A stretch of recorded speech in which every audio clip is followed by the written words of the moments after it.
New reports saying U.S. intelligence officials are withholding certain information from President Trump and his aides. This comes as the president continues to criticize the intelligence community over several instances in which classified information was leaked to the press.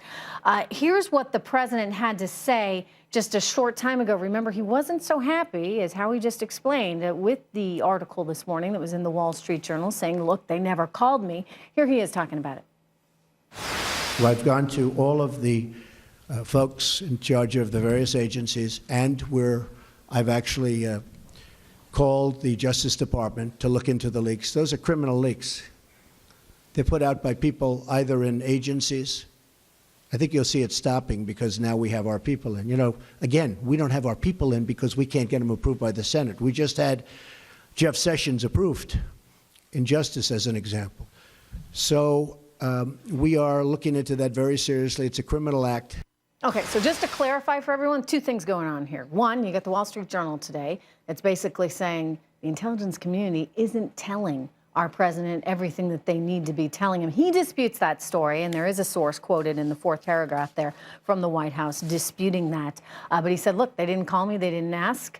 The other issue going on here is whether there are really bad leaks in the intelligence community, and if so, what does that tell us about our overall situation right now at a time when, you know, the intel community needs to be a critical part of our operation in fighting ISIS? Joining me right now, radio talk show host Buck Sexton, along with Action Institute Director Paul Bonicelli. Good to see both you guys. Thank you. You know, you used to be an analyst in the CIA, so yes, I want to ask you first, as a former member of the intelligence community, what do you think's going on here with these leaks? Well, it's so hard to know because this is the sort of leak that would be really difficult to disprove. How can you know if somebody, if a few individuals are taking it upon themselves to withhold information from the president and then go and saying that to the press? In a sense, it's a really dishonest and really low smear, because how would you ever really track this down or find out? Unlike the leak about the phone call, where you might be able to find out who had access to that within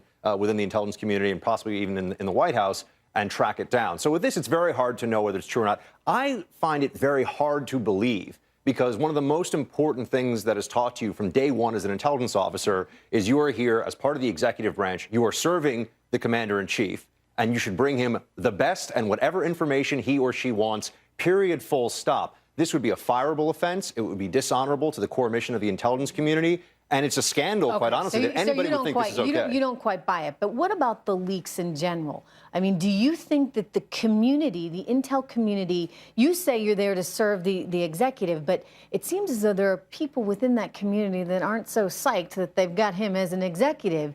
Is there a danger there that you know, they're conspiring in some ways to undermine him? Absolutely. There are some people who are clearly using their access to classified information to do real harm to this administration, and I might add, to U.S. national security in the process. Now there's all this discombobulation. There are people that are trying to figure out who was talking to whom. They should be focused on what the policy should be vis-a-vis Russia. They should be focused on how to defeat ISIS. And instead, you have all this administrative chaos that I think is being exaggerated in the media, but it is being created by the fact you have to get a new NSA now and you have to do some restructuring in the NSC. But I think it's also really important to keep in mind that there's probably a very small group of anti-Trump intelligence officers or anti-Trump people with classified information who are leaking this stuff. And so to say that Trump's at war with the intelligence community, I speak to my friends in Langley, they're like, yeah, okay, it's an enormous community. So there are people inside of it, but it's really a tiny subset of a few individuals probably that are Paul, doing this. Let me get Paul in for a moment here. To a certain extent, isn't this just sort of business as usual? I mean, you know, he's only been there a few weeks. You're going to have hiccups along the way. There's going to be speed bumps.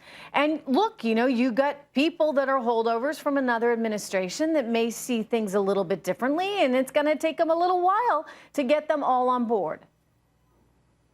Yeah, no question that there are a few hiccups. There always are. You expect that. But it's unprecedented to see people that are career officials as well as outgoing officials from the previous administration absolutely sabotaging, and there's no way around it. If you're willing to commit a crime and leak the most sensitive level of information, this is not just the friction in a transition. This is a concerted effort to not be supportive of the U.S. interest while a new president comes in. Will they get discovered? I mean, do you think that they're going to be able to do the forensics here and be able to trace this back to who exactly leaked in the first place? I would certainly hope so, and if they can't get exactly back to them, I mean, the idea that this information didn't walk off, it was given to someone, it was either given directly to reporters or given to someone that was willing to share it. Who on the Hill staff knew about this? I mean, you have to start asking, who are all the people who know these things and could then find a way to release them? But it's very much a John le Carre novel. Let me turn to, I mean, so you've got the Flynn stuff going on, right? But then you also have just all these allegations about how his people in general were effectively in bed with the Russians, somehow consulting the Russians on the campaign side. I mean, those are some pretty big accusations to be making. And I'd only point out that, didn't we hear this before? I mean, didn't we hear exactly the same stuff, Buck, back when he was actually campaigning? There was the whole thing about, you know, maybe Bannon and this one and that one all have ties to the Russians.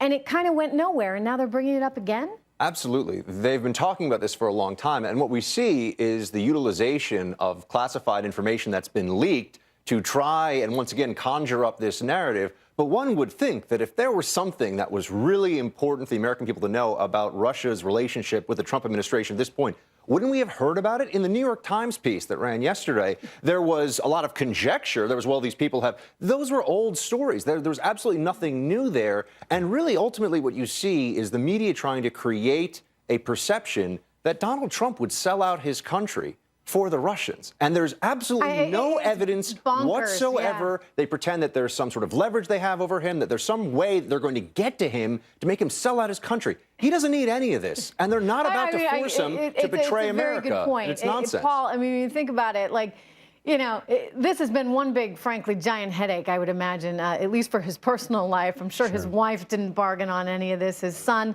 his own daughter, Ivanka, has had to deal with her share of issues along the way.